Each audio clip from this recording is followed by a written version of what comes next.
Dear students, welcome to +1 botany class.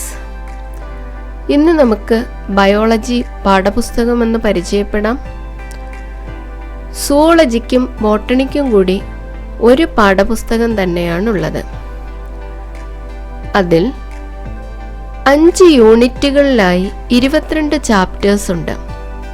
11 chapters ബോട്ടണിക്കും ബാക്കി 11 chapters സുവോളജിക്കും. ബയോളജിയുടെ എക്സാമിനേഷന് ആദ്യത്തെ 1 മണിക്കൂർ ബോട്ടണിയും അടുത്ത 1 മണിക്കൂർ സുവോളജിയുമാണ്. രണ്ടും വെവ്വേറെയാണ് എഴുതുന്നത്. രണ്ടിനും 10 മിനിറ്റ് വീതം കൂൾ ഓഫ് ടൈമും അനുവദിക്കുന്നതാണ്. സുവോളജിക്കും ബോട്ടണിക്കും 30 മാർക്കിൻ്റെ പരീക്ഷയാണുള്ളത്. ടോട്ടൽ സ്കോർ തിയറിക്ക് 60. ബോട്ടണിയിലുള്ള ചാപ്റ്റേഴ്സ് ഏതൊക്കെയാണെന്ന് ഒന്ന് പരിചയപ്പെടാം. First chapter is biological classification. Second plant kingdom. Third morphology of angiosperms. Fourth chapter is anatomy of angiosperms. Next, cell, the unit of life. Sixth, cell cycle and cell division. Seventh, transport in plants. Eighth, mineral nutrition. Next is photosynthesis in higher plants. 10th, respiration in plants. Last chapter is plant growth and development. First chapter biological classification. എന്താണ് biological classification? ജീവികളുടെ വർഗീകരണം, അതായത് grouping of living organisms is called biological classification. ജീവികളെ പല ഗ്രൂപ്പുകളായി തരം തിരിച്ചിരിക്കുന്നു. നമുക്ക് ചുറ്റും ധാരാളം ജീവജാലങ്ങളുണ്ട്. ഇവയെ സസ്യങ്ങളെന്നും മൃഗങ്ങളെന്നും മൈക്രോ ഓർഗാനിസംസ് എന്നൊക്കെ നമുക്ക് തരംതിരിക്കാവുന്നതാണ്. ജീവികളെ തിരിച്ചറിയുന്നതിനും ജൈവ വൈവിധ്യം മനസ്സിലാക്കുന്നതിനും ബയോളജിക്കൽ ക്ലാസിഫിക്കേഷൻ സഹായിക്കുന്നു. വ്യത്യസ്തങ്ങളായ ജീവികളെക്കുറിച്ച് മനസ്സിലാക്കാനും ജീവികൾ തമ്മിലുള്ള സിമിലാരിറ്റിയും ഡിഫറൻസുകളും മനസ്സിലാക്കാൻ വേണ്ടിയും ക്ലാസിഫിക്കേഷൻ സഹായിക്കും. പല കാലഘട്ടങ്ങളിലായി ധാരാളം ജീവശാസ്ത്ര ഗവേഷകർ ജീവികളെ ക്ലാസിഫൈ ചെയ്തിട്ടുണ്ട്. അതിൽ ചില ക്ലാസിഫിക്കേഷനുകളാണ് നമുക്ക് ഈ ചാപ്റ്ററിൽ പഠിക്കാനായിട്ടുള്ളത്. First, Aristotle system of classification. Father of biology എന്നാണ് അരിസ്റ്റോട്ടിലിനെ അറിയപ്പെടുന്നത്. നമ്മളത് കഴിഞ്ഞ ക്ലാസ്സിൽ മനസ്സിലാക്കിയതാണ്. 2000 വർഷങ്ങൾക്ക് മുമ്പാണ് അരിസ്റ്റോട്ടിൽ ഈ system of biological classification develop ചെയ്തത്. അദ്ദേഹം ആനിമൽസിനെ 2 ഗ്രൂപ്പുകളായി തരംതിരിച്ചു.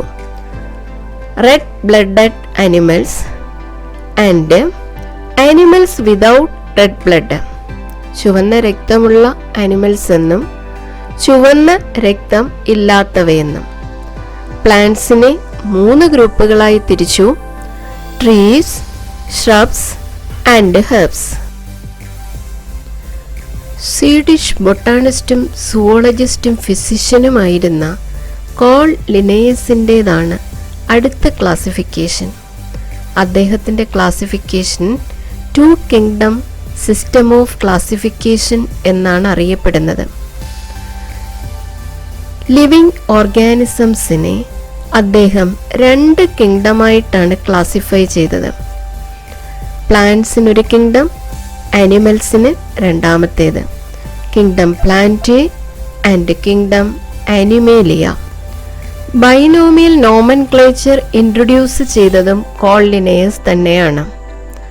എന്താണ് ബൈനോമിയൽ നോമൻക്ലേച്ചർ? ശാസ്ത്രീയമായി ജീവികളെ നാമകരണം ചെയ്യുന്ന രീതി. സയൻറ്റിഫിക് നെയിം പഠിച്ചിട്ടുണ്ടാകുമല്ലോ. മനുഷ്യൻ്റെ സയൻറ്റിഫിക് നെയിം എന്താണ്?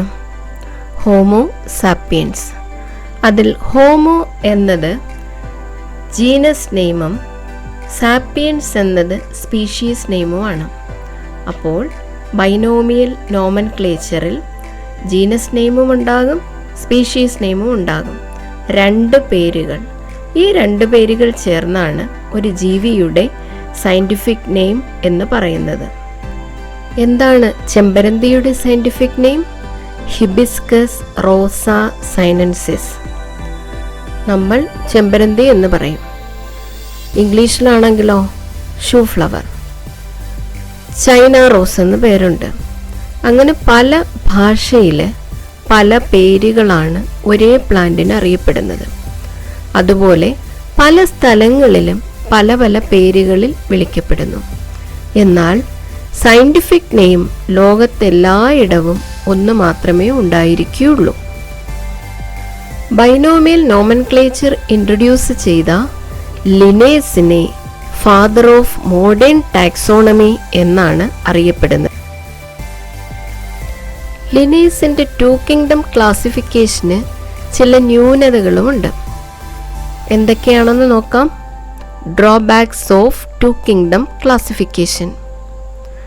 This system did not distinguish between eukaryotes and prokaryotes, unicellular and multicellular organisms, and it did not distinguish between photosynthetic and non-photosynthetic organisms.